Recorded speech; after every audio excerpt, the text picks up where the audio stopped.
In this presentation, I'm going to be covering the key actors and the key groups for the Apartheid.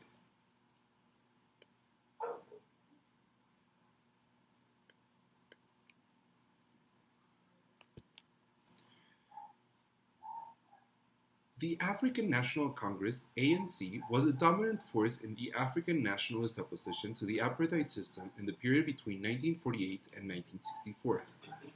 The party was founded as the South African Native National Congress at the conference in Bloemfontein in 1912. The strategy of the SANNC was to work with liberal white politicians in attempting to reverse the tide of segregation, and to petition politicians in London by arguing that the actions of the Union government were a betrayal to Britain's colonial tradition of non-slavery.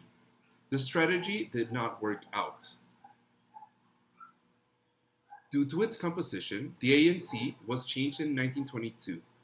It was viewed by poor urban Africans in particular as elitist and out of touch. World War II brought about its revival with the movement of Africans and the creation of unions which were acknowledged as a political force. An ANC Youth League was formed in 1944, with Anton Lambede as its first president.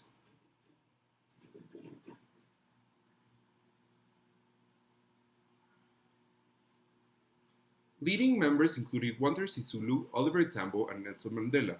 The Youth League rejected the cautious constitutional approach of the old guard and instead embraced a more assertive, thrusting political stance relying on themselves instead of on the system. It drew up a radical program of action, which included proposals for mass strike and action and other acts in defiance of the authorities. After 1948, the ANC acted towards a nationalist victory. First, they implemented an irregular strike action day, such as the May Day Stay at Home in 1950.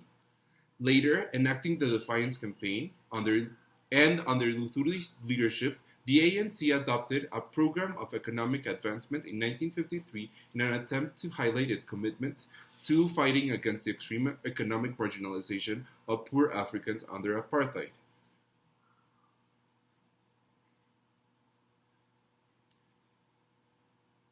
The ANC was also determined to reach out to women. The Women's League was immensely successful in attracting women to the party.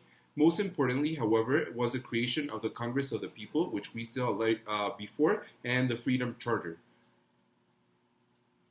Two more events are worth mentioning in this section: the treason trial of 1956 to 1961, and the split in the movement that resulted in the Pan-African Congress, PAC, being born in 1959, and the creation of the MK.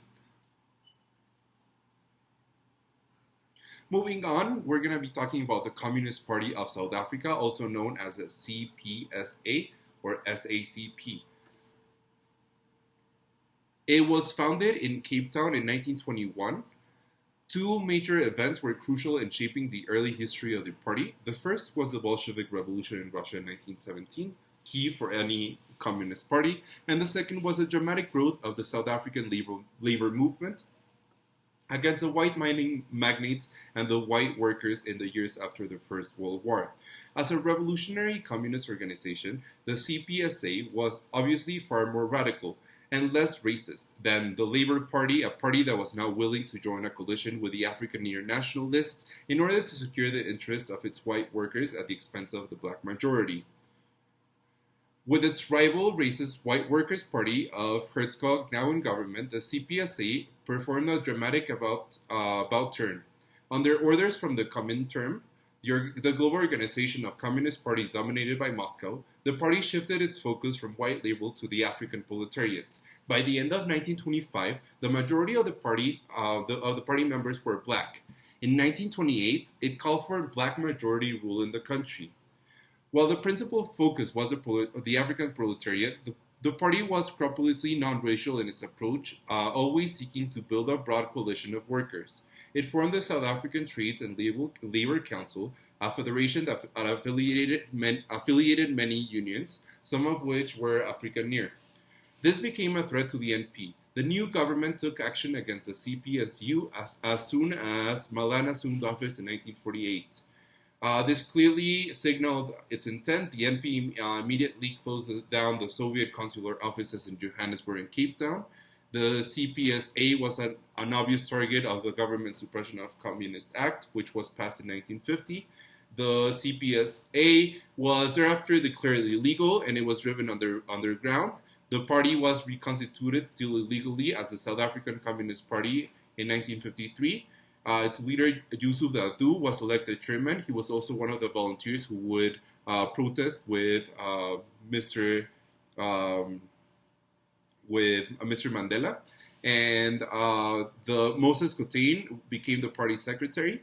The party's change of name was significant. It emphasized that the party, while still part of a wider communist movement, was now primarily South African rather than internationalist, trying to bring an end to the apartheid. Mandela had served on the Central Committee of the party shortly before his arrest in 1962. The Freedom Charter also had communist connotations. It influenced the creation of the MK and paid for its headquarters at the Loosli farm in Rivonia. The next major key group was Mkoto Wi Siwe, MK. It means the spear of the nation. This is why we have this logo. It means spear of the nation in Zulu and Xhosa. It was the armed wing of the ANC. It was created on December 16, 1961, on the anniversary of the famous Boer victory over Zulu armies at the Battle of Blood River in 1838, and commenced operations on the same day, carrying out a series of explosions targeting government buildings and electrical installations across the nation. Mandela had spoken publicly of armed struggle as early as 1953 when he addressed a meeting in Sophiatown, and subsequent developments were to lead to a gradual hardening of his position. His M-Plan envisioned the government's prohibition of the ANC and the creation of an armed wing as a necessary precondition for the guerrilla war that would constitute the next stage of the anti-apartheid struggle. The scale of the violence unleashed by the police at the Sharpeville massacre in 1961 shocked even the veterans of the movement and sparked the decision. This body liaisoned with the political leadership of the movement and directed smaller MK regional commands. These regional commands in turn organized smaller cells called MK cadres, which planned and executed acts of sabotage. Many of the regional members were white communists selected for their technical expertise and knowledge of explosives. The first phase of the armed struggle involved a series of sabotage operations against important state infrastructure to hit the regime financially. The phase was never reached due to General Laws Amendment Act of 1962, which made it a criminal offense with a death penalty for any plans of sabotage. By 1964, after the leaders were arrested, most armed activity had ceased. However, today we still have the veterans of the MK as still an active group in South African society. Chief Albert Luthuli was President General of the ANC from 1952 until his death in 1967. Luthuli's upbringing in southern Rhodesia under an Adventist mission school and a religious household shaped his career as a non-violent and moral example in opposition to the apartheid system. He became a teacher and stressed the value of education for Africans. He joined the Native Teachers Union and was involved in the organization of school boycotts. In 1935, he was elected by tribal elders to the chieftaincy of Grootpeel, which had been designated as a native reserve area under the Native Lands Act of 1913. He joined the ANC in 1944 and was elected in the Native Representative Council and Advisory Body. He was a key organizer of the Defiance Campaign. Loosli was elected President General of the ANC in December 1952. This was an event that followed by a series of government actions that restricted the efforts of the ANC. He symbolically burned his passbook following the Sharpeville massacre and was briefly promoted to the ANC campaign strikes. And he also promoted protests and stay-at-homes. He was arrested and escaped a sentence due to his ill health, leading him to go underground. He was allowed to travel to Oslo in December 1961 so that he could accept the Nobel Peace Prize. He had been awarded in 1960, and in 1963 he published his celebrated autobiography, Let My People Go. By now, his health was sharply deteriorating. He had a minor stroke and suffered from poor hearing and eyesight. These factors probably contributed to his death in 1967, when he was run over at a railway crossing near the Grootville home.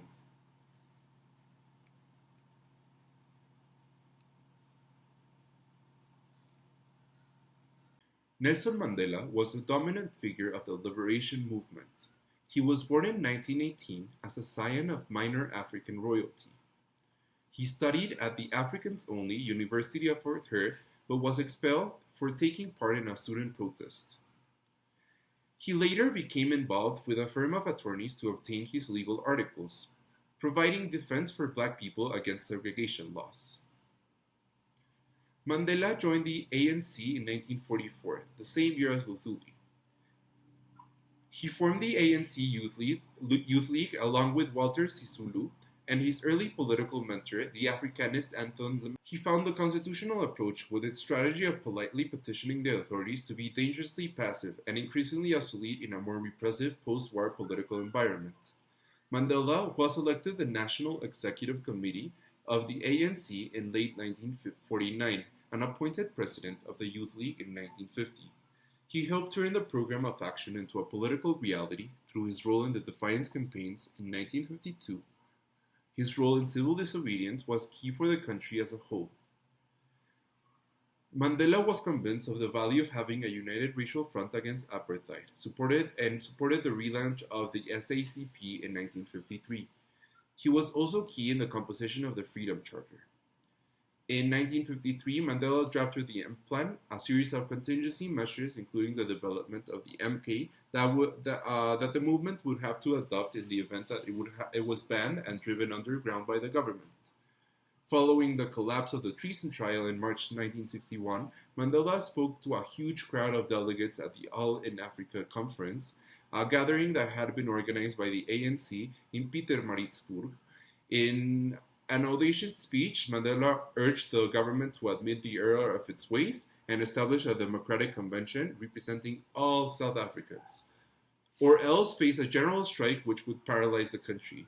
Ironically, the NP would accede to precisely these demands 3 decades later, between the president, F. W. de Klerk, and a released Mandela in 1990. De Klerk agreed to convene the Convention for a Democratic South Africa, CODESA, a body representing South Africans of all parties and races. This convention finally agreed a new constitution for a non-racial South Africa, leading to the end of the apartheid system in 1994. His ability to evade the police became legendary and earned him the nickname the Black Pimpernel. From December 1961, he was deeply involved in constituting Umkhonto we Sizwe (MK) as its new commander-in-chief and in organizing its regional command structures. He escaped the country in early 1962 and traveled extensively across Africa, where he met national leaders and received guerrilla training in Algeria. He also arranged for exiled MK troops to train in Ethiopia. After returning to South Africa, he was finally arrested by the police and later recharged for treason due to Operation Mayibuye in the Rivonia trials. He was then later transferred to the prison on Robben Island for the next 27 years. Again, thank you to Mark Rogers and Peter Clinton for their fabulous book, and we recognize the authors of all the pictures in this presentation. Thanks.